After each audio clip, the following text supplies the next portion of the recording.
సూర్యుడు ఉదయిస్తున్నాడు, మరి చంద్రుడు ఉదయిస్తున్నాడు, అస్తమిస్తున్నాడు. ఇదంతా కూడా ఎక్కడి నుంచి వస్తుంది? మనకు తెలిసి మీరు సోషల్లో చదువుకుంటారు నవగ్రహాలు ఉన్నాయని. అంటే ఈ సూర్యుని చుట్టూ కూడా ఈ గ్రహాలన్నీ కూడా తిరుగుతూ ఉన్నాయి ఒక కక్షలో అని చెప్పేసి అని చదువుకున్నారు కదా. ఇవన్నీ కూడా ఏ విధంగా, ఏ ఆధారంతో ఇవన్నీ కూడా ఆ సూర్యుని చుట్టూ తిరుగుతున్నాయి? ఎవరైనా పోయి అక్కడ నడుపుతున్నారా?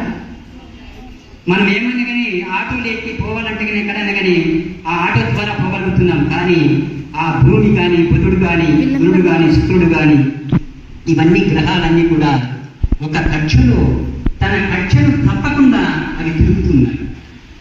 దానికి ఒక ప్రత్యేకమైనటువంటి శక్తి ఉంది. అంటే ఈ విశ్వంలో ఒక శక్తి దాగి ఉందని మనకు అర్థమైపోయింది.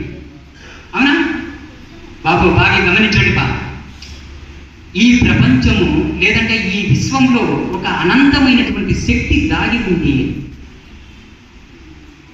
ఈ శక్తిని మనం పొందవచ్చా? ఎవరైనా ఆలోచన చేసినారా?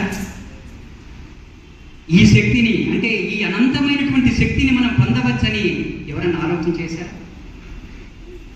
పొందవచ్చు. ఏ విధంగా అంటే ధ్యానం ద్వారా పొందవచ్చు. అదే యోగాలో ఉన్నటువంటి ముఖ్యమైనటువంటి ఒక అద్భుతమైనటువంటి ప్రక్రియ. కేవలం నేను ఏదో ఒక ఉచితాసనం వేసుకొని కళ్ళు మూసుకొని ఏదో ధ్యానం చేస్తున్నాను అని అంటే